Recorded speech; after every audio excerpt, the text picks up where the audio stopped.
एक समय की बात है, एक गांव में सोनू नाम का एक छोटा सा लड़का रहता था। उसे घूमने फिरने का और नई चीजें जानने का बड़ा शौक था। एक दिन जब वह जंगल में घूम रहा था, तो उसे एक संतरे का जादुई पेड़ दिखाई देता है। वह पेड़ बाकी पेड़ों से बिल्कुल अलग दिख रहा था। जब सोनू एक संतरे को चखता है, तो उसे अपने अंदर भरपूर ऊर्जा महसूस होती है और उसका दिमाग पहले से बहुत तेज हो जाता है। सोनू उस जादुई संतरे का इस्तेमाल अपने खुद के फायदे के लिए करने लगा। उसे हर चीज पहले ही पता चल जाता और हर कठिन से कठिन प्रश्नों को हल कर लेता था। दूर दूर से लोग उसकी इस प्रतिभा को देखने आते थे। जैसे जैसे समय बीतता गया, सोनू की शक्तियां कम होती गई। पेड़ पर संतरों की चमक भी कम हो रही थी और धीरे धीरे उनकी भी शक्तियां खत्म होने लगी थी। जल्दी ही सोनू को यह एहसास होता है कि वह अपनी खुद की प्रतिभा को नजरअंदाज करते हुए जादुई संतरे की शक्ति पर बहुत ज्यादा निर्भर हो गया है।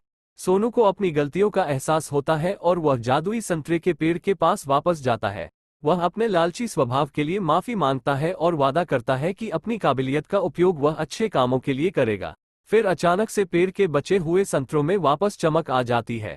उस दिन के बाद से सोनू ये समझ गया कि असली शक्ति हमारे अंदर ही होती है और हम अपनी खुद की कौशल और प्रतिभा का इस्तेमाल करके ही दुनिया में बदलाव और खुशी ला सकते हैं। हमें सफलता प्राप्त करने के लिए किसी जादू या शक्ति के बाहरी स्रोतों पर निर्भर नहीं रहना चाहिए, बल्कि हमें अपनी क्षमताओं को बढ़ाने पर ध्यान देना चाहिए और उनका उपयोग करके दुनिया में सकारात्मक बदलाव लाना चाहिए।